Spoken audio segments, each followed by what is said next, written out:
So, Lorraine, the first thing I want to do is thank you for being here for your first time on the All Bets Are Off podcast. I appreciate it. I am so happy to be here. All about rock. That's what it's all about, right? That's All right. about rock with Robby Vegas. All bets are off.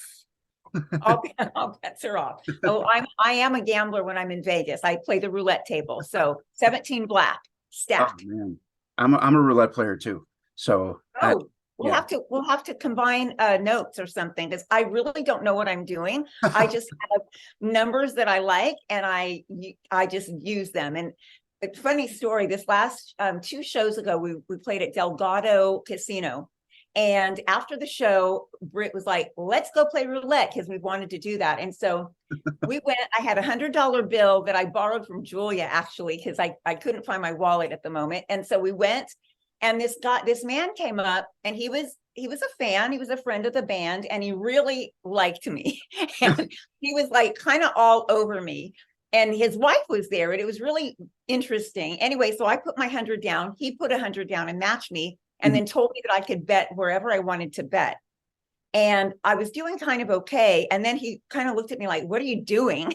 You know, because I really don't know what I'm doing. I'm like, well, I'm playing the numbers that I like. Anyway, he ended up getting a $500 bill and put it down. And he said he got a $500 chip and he put it in my hand. He said, bet it wherever you want. Oh my And God. I was so nervous because it was his money and I know my own strategy. And I was like, oh my God, what if I lose for this guy? And so anyway, I didn't put it on a number. I usually would have put it on 17 black if it was my money, but Yeah. since it was his, I just put it on black and it hit. Oh And wow. he so he doubled his money. He didn't give me any of it. I was like, hey, I didn't say anything. It was fine, but it was weird and kind of awkward and strange. And he took his winnings and off he went. And we got a photo together. And I don't know who you are, sir, but I hope that you spent that 500 well on your wife. I There was you gonna go. say his wife is listening right now, going, "Yeah, I fucking remember that." Yeah, I remember that. And you slept in different rooms that night. Anyway, I don't know. It was fun though. I didn't want that responsibility of somebody else's money. Like it freaked me out. So Oh anyway, yeah. that's my Vegas story that wasn't in Vegas. It was Delgado Casino. And I forget what city and state. Anyway, this is your interview. I'm going to let you take over. I mean, if you just wanted to tell stories, I would have just sat here. That's fine. Um, but I do want to know, how old were you when you actually first started to get interested in just music in general? Oh gosh, probably about 9 or 10 years old. My mom had a Stella guitar, 6-string acoustic guitar that sat in my parents' bedroom forever. She was taking lessons at YMCA. Mhm. And so I gravitated to the guitar and I picked it up and I started playing. And I wrote some really silly songs like, come down to my place, we'll have some fun. Come down to my place, yes, come everyone.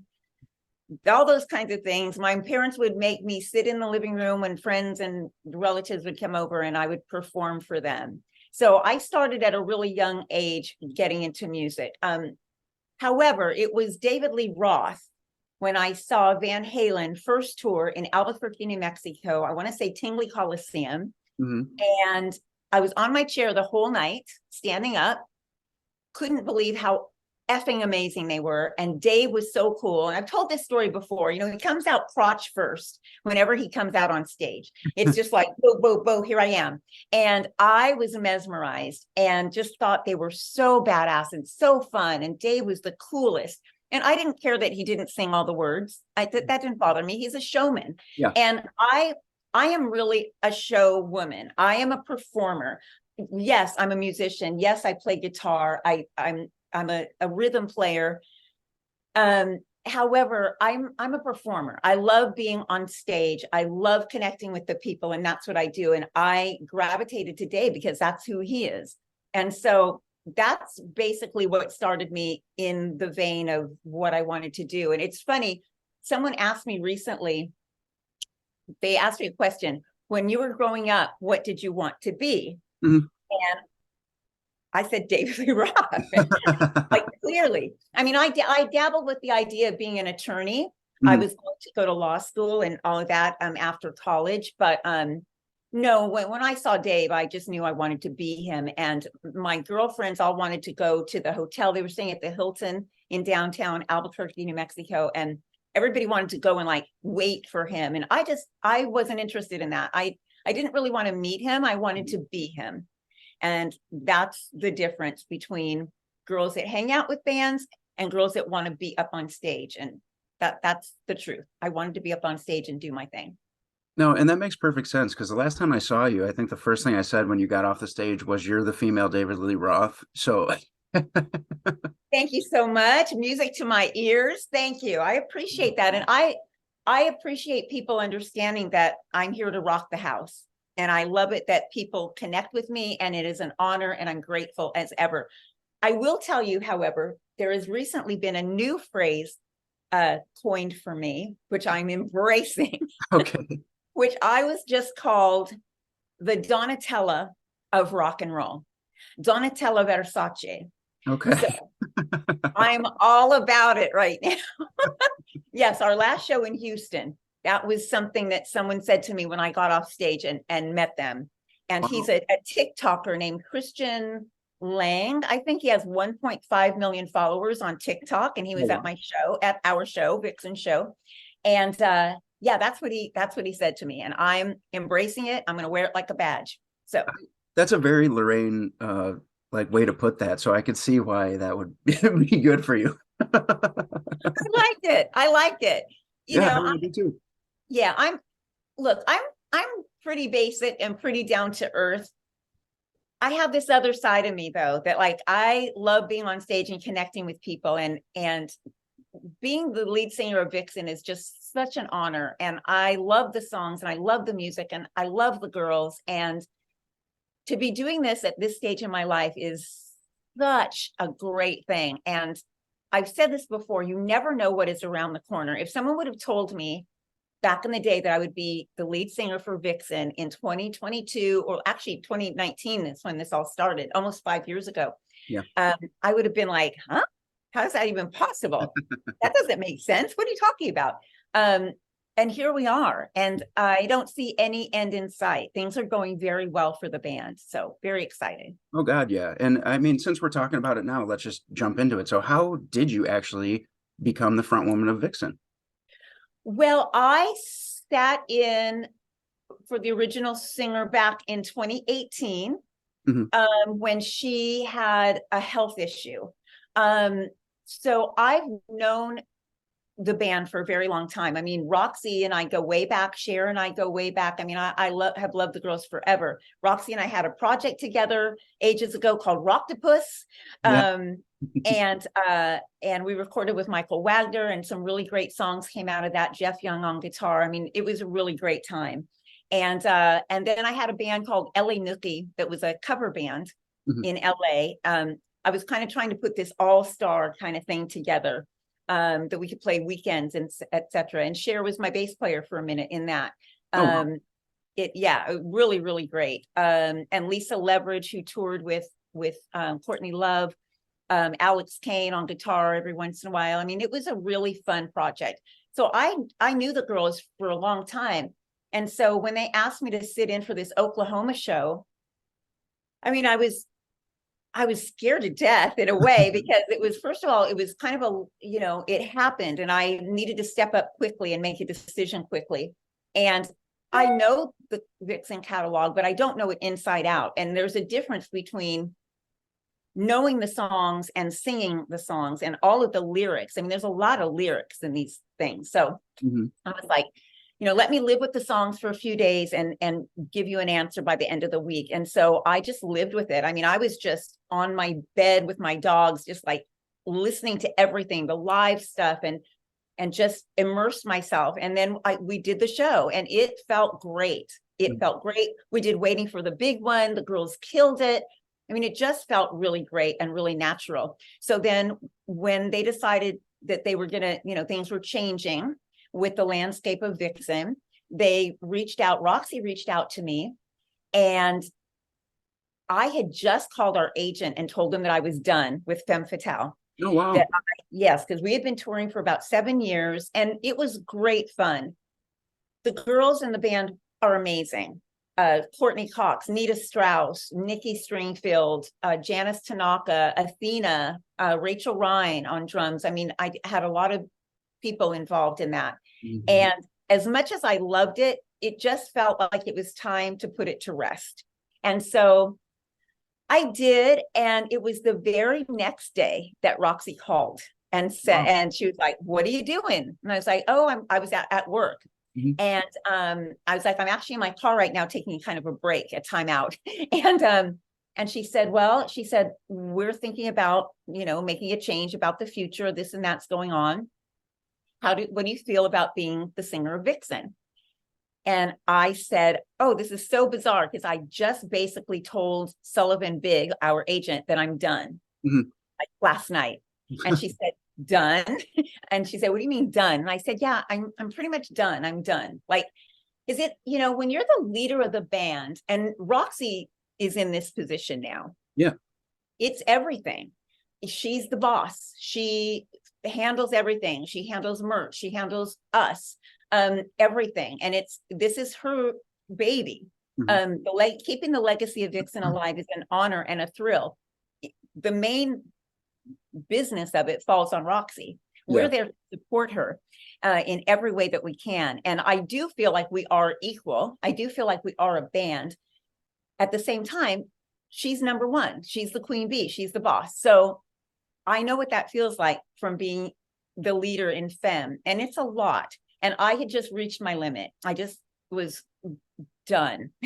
Yeah. So, but you know what? Never say never, because when she asked me, I was thrilled to death and excited. And I said, "Let me think about it for a bit and I'll let you know." And I lived with the songs again and newer songs. And then I called and said, "Let's do it. I'm ready. Let's go." That's And awesome. we No, did.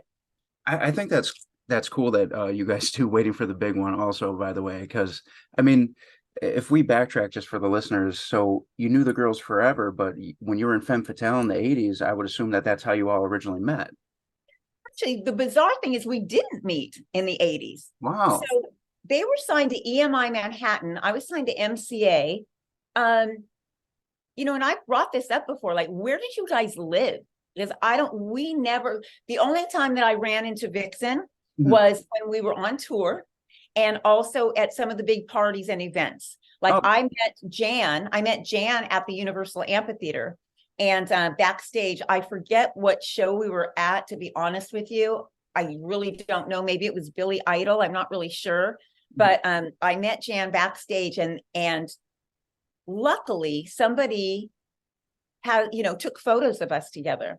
And those are photos that always, usually with her birthday or the anniversary of her passing, people will bring those photos around again and post them. And I'm so thankful that those photos exist, because it was just kind of a moment in time. And again, that night that we were hanging out together and drinking backstage, would I have thought that our paths would cross and this would happen? I wasn't thinking that way. But again, you just never know what the future holds. And I just love life. And here we go. This is what the universe wanted to happen. And I'm really, really happy. And it's just so much fun. yeah. I mean, you can't fight against the universe, right? No, definitely not. Just go with the flow. Whatever the universe is guiding you along, just jump on and enjoy the ride and don't ask a lot of questions. Yeah. Yeah. Seriously. You're right about Yeah. that. So now Yeah, because that takes the fun out of it. I agree. I totally agree. And now you've been in the band since you said 2019, which I did see you guys when you first joined. And the difference from then to now is crazy. Like, yeah, I could tell how comfortable you are. And you guys are just gelling all over, like, just in general. The band sounds fantastic. The live shows are absolutely out of this world. And that kind of brings me into what I want to talk about next, because you guys were just in LA shooting a new music video. Yeah. Oh, I'm so excited. Oh my goodness. Which that just means I have to toast. Oh, I don't have one. Okay. So I'm sorry that you don't, but yes, we're going to toast because holy hell, I am so excited. I mentioned about this single that we worked on back in August of last year. Yeah. And things take time. Good things take time. And Absolutely. so, yes, I was just in Hollywood with the girls 2 weeks ago.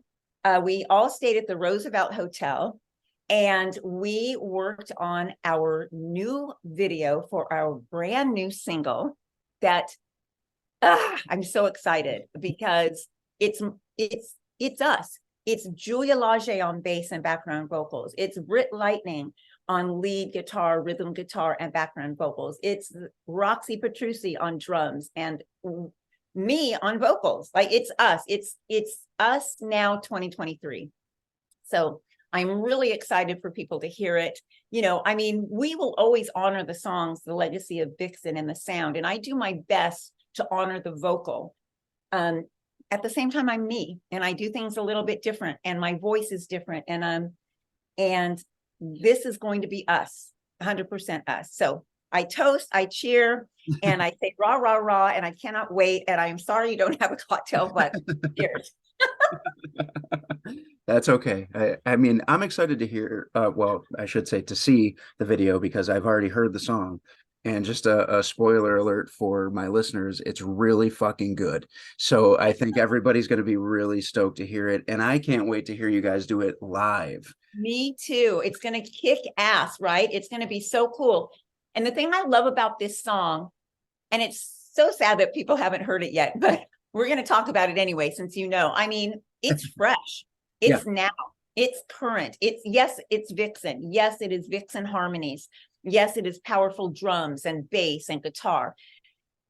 It's current. It's now. It stacks up with stuff that you would hear now on the radio or XM Sirius satellite radio or all of it. So again, cheers to that. Okay, so it's Sunday. We're getting a buzz.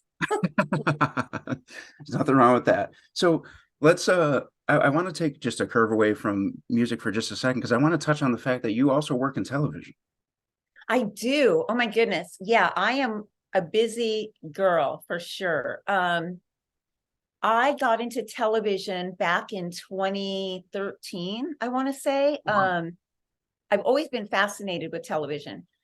With a co-business partner, Lisa Brucker, we created a show. We were actually working. She wanted to do write a book about my life. Oh, okay. My life really isn't that exciting, at least to me, maybe to somebody else. It was to her. And so she wanted to write a book about me. And so we were doing this whole thing about how I got to LA, and my name in the story is I was Lola. Okay. And it told my story about how I came to LA and the people I met and the things that I did. And during the course of trying to write that book, I got the reality show bug. I was like, how tough could it be to put a reality show together and sell it? Like what? This isn't like rocket science or brain surgery. So I don't know. I just got it in my brain that was going to happen. And I'll be honest in the fact that I didn't know anything about what I was doing at all. And we sat together one day and we put a list together. I said, let's put a list together of everybody we know in Hollywood, just anybody that we've crossed paths with, and let's reach out to them and see if, they can guide us or give us any insight. One of the people, a couple of people on my list, Marty Callner, and I don't know if you know that name, but he's a very famous video director. He is actually the brains behind Tawny Katane rolling around on the Jaguar and the White Snake videos. He's done Rat, he's done Aerosmith. I mean, he was the 80s video director. Wow. And he did both of Femme Fatale's Waiting for the Big One and Falling in and Out of Love videos. He's famous for making women look beautiful. And that is what the record label and my management company wanted. They wanted, this whole thing to just be in your face. Mm-hmm. And so he's remained a friend all of these years since back in 1988. And so he was at the top of my list. So I called him. I said, hey, we've got this idea for this reality show. He loved it. He jumped right on and said that he would help us. And kind of the rest is history with that. I mean, we started having mimosa brunches with the girls. It started with Bobby Brown, the cherry pie girl. Yeah. Then Charisse Neal, who was married to Vince Neal, who, by the way, just texted me a little while ago. She lives in the desert. She's a really good friend of mine. Athena, who is Tommy Lee's younger sister, and then Blue Dixon, who was married to Jerry Dixon from Warrant. Okay. Those were the 4 girls. I will say originally we were planning to have Brandy Brandt, who was married to Nikki Sixx. Yeah. And the day that we were supposed to show up for a meeting, she didn't show, which was really unlike her. And she got into a little bit of trouble. And so we love her and miss her. And she actually ended up being in a couple of episodes later. But we moved forward with that foursome, and Marty helped us get that off the ground. Okay. Eventually, we sold that to Slice Network in Canada, and then it was acquisition by Access and Access TV here in the States and Fuse Network. And 3 seasons, 54 episodes. I mean, that's kind of my claim to fame with TV.